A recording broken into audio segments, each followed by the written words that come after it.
tasbihni barmog'imizni uchi bilan sanashligimizni foydasini Payg'ambarimiz sollallohu alayhi vasallam beradilarki, ertaga qiyomat kuni bo'lganida barmog'ingdan so'ralasan deyaptilar. Barmog'imizdan so'raladi.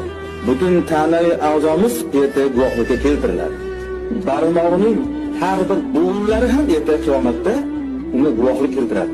Ey Robbim, albatta egam men bilan senga tasbih aytgandi, senga tahlil aytgandi, senga taqdis aytgandi deb qo'limizning hamma beshala barmog'i ham, undagi bo'g'inlari ham hattoki javob berar ekan.